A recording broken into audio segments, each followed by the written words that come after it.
لي صدري ويسر لي أمري واحلل عقدة من لساني يفقهوا قولي رب زدني علما رب زدني علما رب زدني علما۔ ہم الحمدللہ تعالی سورۃ یونس کی 3 آیات کا مطالعہ کر چکے تھے۔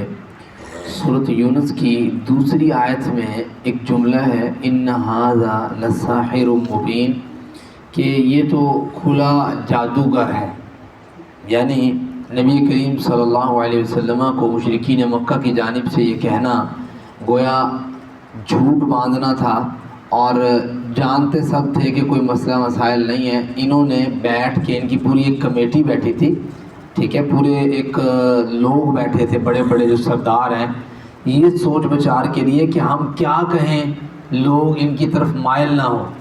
بات سمجھ رہے ہیں؟ یہ واقعات موجود ہیں تاریخ کی کتابوں میں۔ اب ایک واقعہ میں آپ کے سامنے اس سے ریلیٹڈ ذکر بھی کر دیتا ہوں، پھر ہم اس سے آگے آیات 2-3 پڑھتے ہیں۔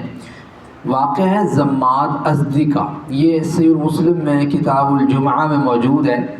فرمایا کہ ایک دفعہ یمن کے قبیلہ ازد کا ایک با اثر فرد جس کا نام تھا ضماد ازدی مکہ تشریف لائے، تو سرداران جو قریش تھے انہوں نے متنبع کیا کہ بھائی یہاں پہ ایک شخص ہے، محمد اس کا نام ہے، اس کا کلام میں بہت جادو ہے، کہیں آپ جو ہے وہ اس کے ہتھے نہ چڑھ جانا، اس کے پیچھے نہ چلے جانا، اس کی بات نہ سننا، یعنی اتنا اس کو جو ہے نا فورس کیا، ذہن میں ڈالا۔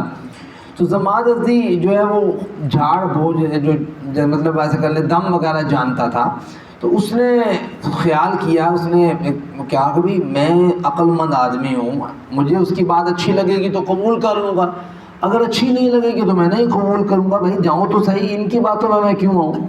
تو وہ جاتے ہیں اللہ کے رسول صلی اللہ علیہ وسلم کے پاس اور ان سے کہتے ہیں کہ آپ جو ہے وہ اپنا کلام سنائیں۔ تو اللہ کے وسلم اس موقع پر خطبہ مسنونہ جو ہے نا، خطبہ مسنونہ وہ سناتے ہیں، ان الحمد للہ نحمده ونستعینه ونستغفره ونعوذ باللہ من شرور انفسنا ومن سیئات اعمالنا، آخر تک۔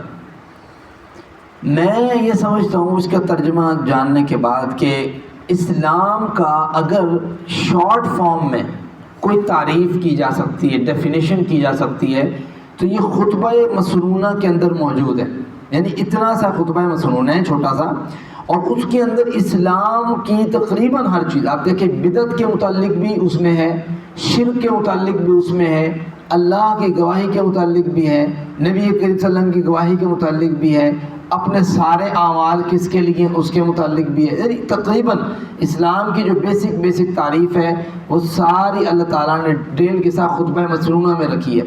اب جب جناب محمد رسول اللہ صلی اللہ علیہ وسلم نے خطبہ مسنونہ پڑھ کے سنایا تو ضماد نے یہ کلمات سنے تو حیران رہ گیا ایک دفعہ کہ یار یہ کلمات اس بندے کو یہ لوگ کہہ رہے تھے کہ جادوگر ہے۔ اس کے دل میں ایک چیز پیدا ہوئی، اس نے کہا کہ مجھے یہ کلمات دوبارہ سنائیں۔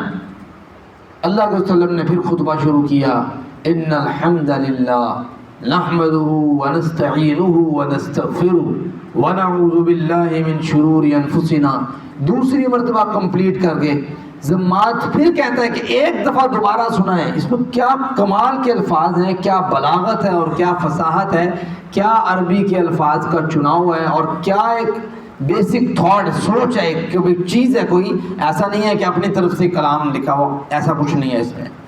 تو اللہ کے وسلم نے تیسری مرتبہ سنایا تو ضماد نے کہا کہ میں نے کاہنوں کا کلام بھی سنے، میں نے جادوگروں کا کلام بھی سنے، میں نے بڑے بڑے شعراء کا کلام بھی سنے، مگر ان کلمات جیسا پہلے کبھی میں نے کوئی کلام نہیں سنا۔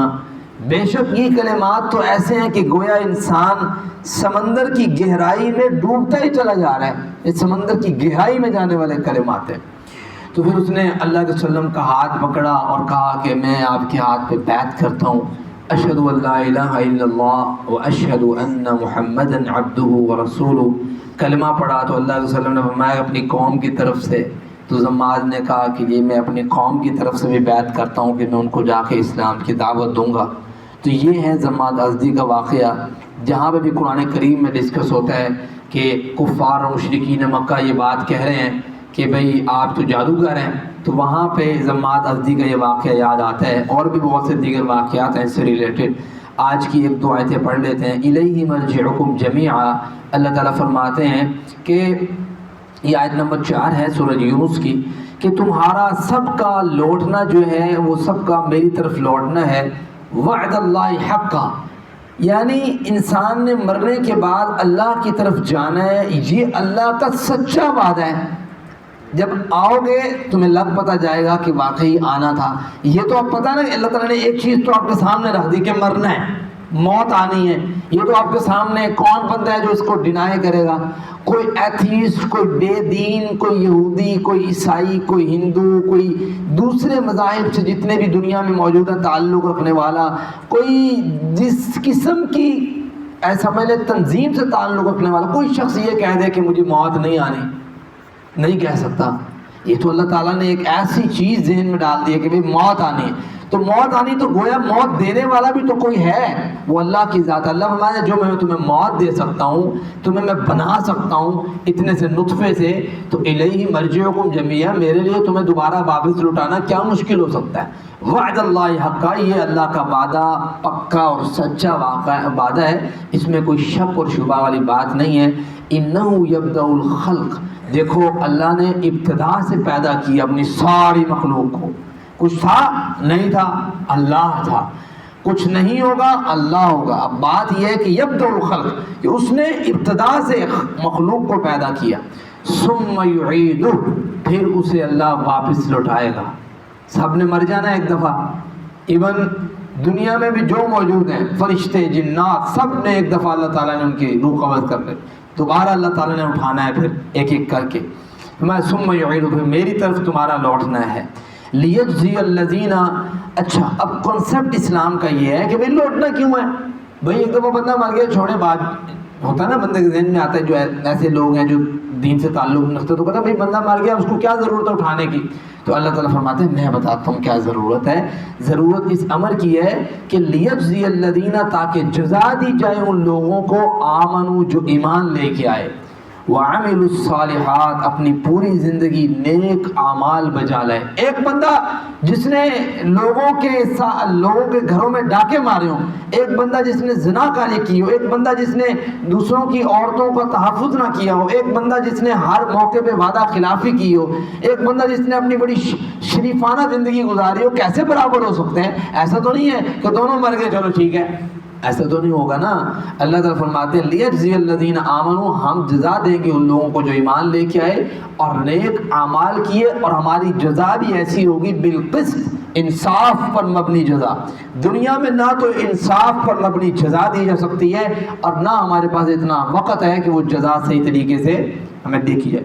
والذین، اور وہ لوگ کفروا جنہوں نے کفر کیا، اس کے برعکس جو دوسرے لوگ ہیں جنہوں نے کفر کیا، لہم شراب من حمیم، ان کے لیے گرم کھولتا ہوا پانی ہے، وعذاب علیم، اور دردناک عذاب ہے، بما کانوا یکفرون، اس لیے کہ انہوں نے انکار کیا، کفر کیا، نہ دنیا میں نہ دین میں اچھے بنے، نہ دنیا کے لیے اچھا بنے، تو اللہ تعالیٰ نے ان کو پھر یہ والا عذاب میں مبتلا کرے گا۔